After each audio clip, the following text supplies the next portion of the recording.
This is Ben Doughty for The Hardest Game with amateur boxing legend Tony Cesay. Brilliant to see you, Tom. Nice to see you. Thank you for coming.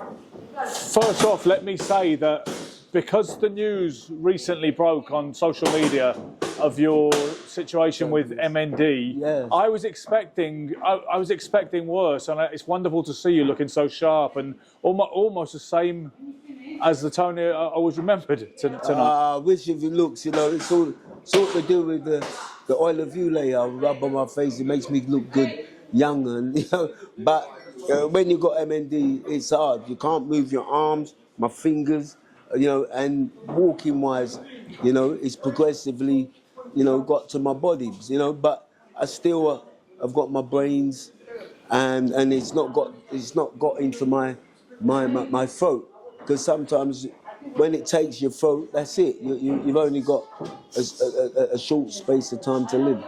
That's how progressive MND is. It's a 400-year-old disease when people just don't understand it, because there's so much difference in people who have it. You got slow motion of MND. You know what I mean? You got progressive. So it's a disease. It took Rob Burrows and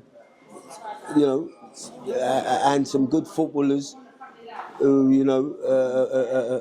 unbelievable, and played for Liverpool. The other one played for Ipswich, and it's a horrible disease in the sense that how it can just get to somebody and take their life. You were telling me how you were inspired by the example of Stephen Hawking and his response to the adversity of motor neuron disease before we started this interview. Yeah. Well, Stephen Hawking's, lived 25 years, 26 years with this disease, and he did make the disease, define him. Make him,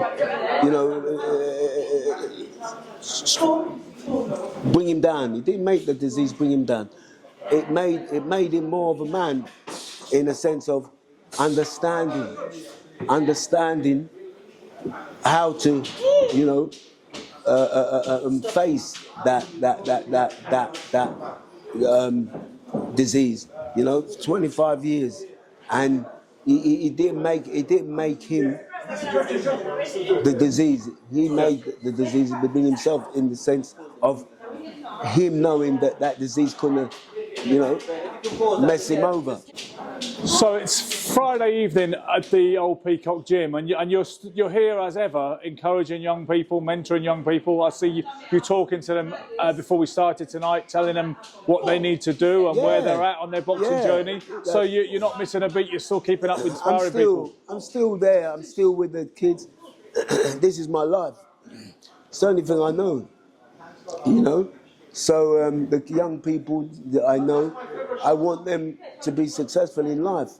Like when you see all these young people and the coaches that you see coaching, they came from, me helping them, but now they're coaches, which it excites me. It makes me so excited, and I feel so proud that they've taken on this game of boxing, because this community is so small, but it's a big community where people help people, and it's a loving community.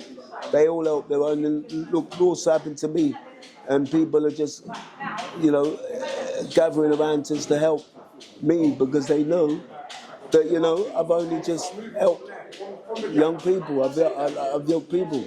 Since myself and Chrissy Morton announced the evening that we're doing for you at the Rowing Club on March the 15th, we've been inundated with goodwill, offers to help, people pledging to be there for Tony Cesay, because they believe they owe you a great debt of gratitude for what you did for them when they were younger. We've been inundated with that kind of response. I'm so blessed for that to happen, and that's what happens.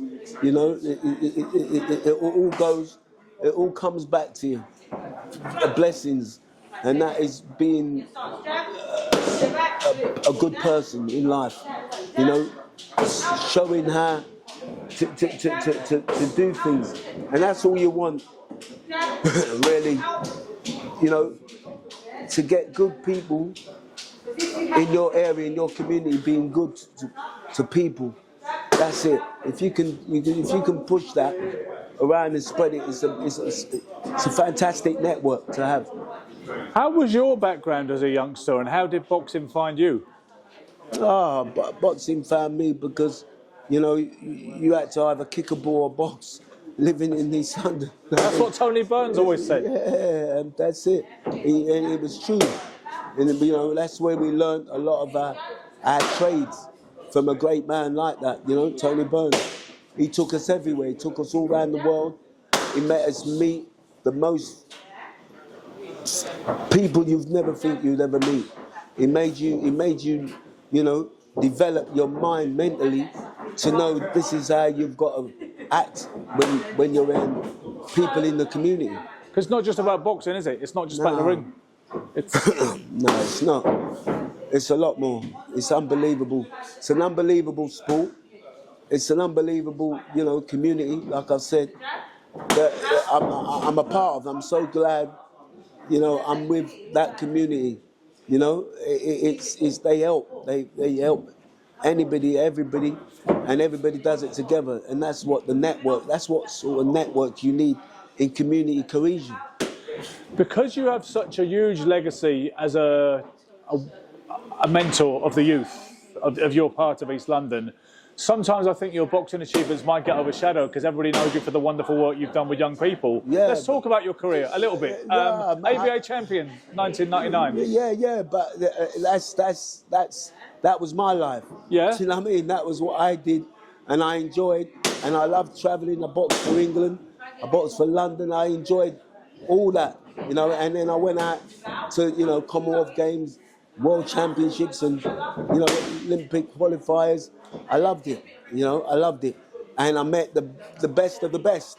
I fought the best of the best. Well, you in the Commonwealth Games, your last bout was against Daniel Gill, who ended up becoming IBF world champion. Fought Darren Barker. He only just, you know, beat me. Pipped you.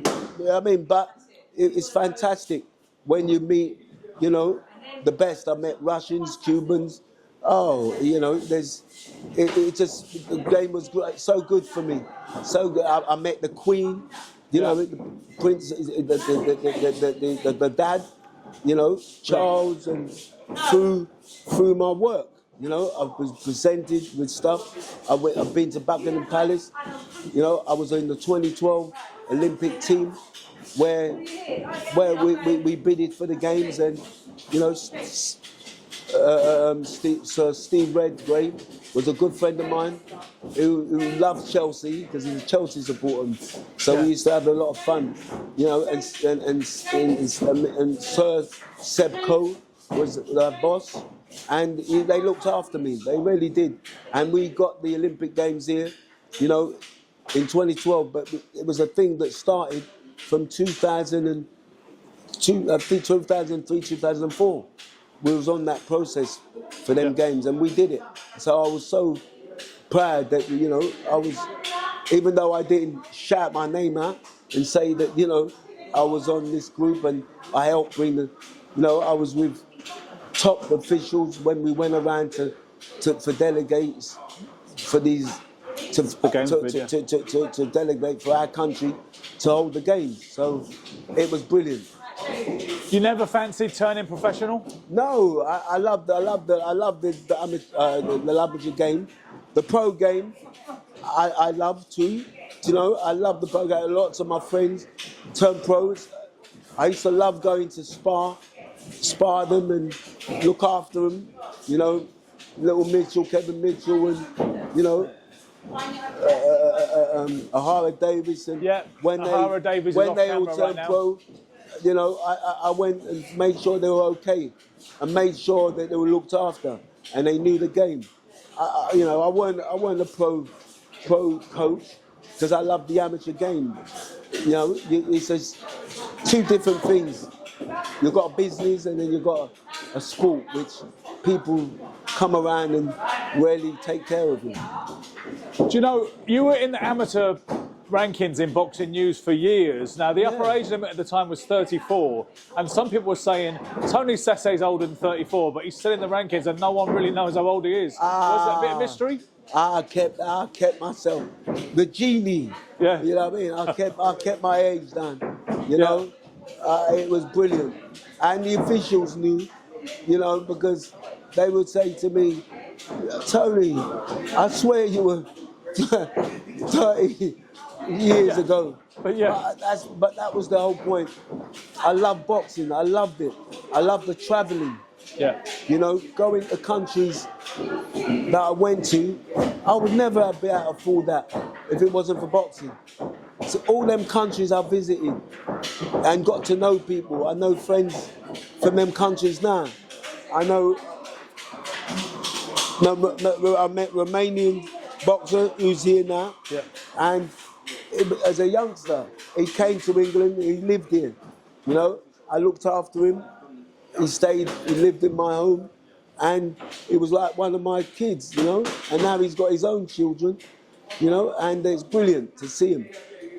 Fantastic. Yeah, it's almost like you're the ultimate example of the ethos that you get out of life, what you put into it. You've had a wonderful life because you're given so much. Given so much, and that's where you can see how people are coming around to really, you know, help me because they've seen that I need the help now. But the real thing is love. It's all about love. Do you know, my biggest concern on March the 15th, when we have this Poplar, Blackwall and District Rowing Club, Saturday, March the 15th, I'm not sure we're going to have enough capacity for all the people who want to come and help you and be part of the evening and celebrate your legacy and do what they can to raise a bit of money for some much needed... No, I think it'll be such a good day, and it'll be such a good, I hope it's sunny day, and there'll be people there. You know, I'm just hoping that people come and support not only me, Tony Cesay, but the MND community, which is out there, which we really would love, you know, to get people in there to talk about how we could do more for MND community. Tony Cesay, a champion inside the ring and out. It is wonderful to see you again. I'm really cheered by what I've seen, based on what I might have expected, and I can't wait for the night itself. It's going to be Tony Cesay. This is your life. Thanks for your time today, and we look forward to it. Thank you, sir.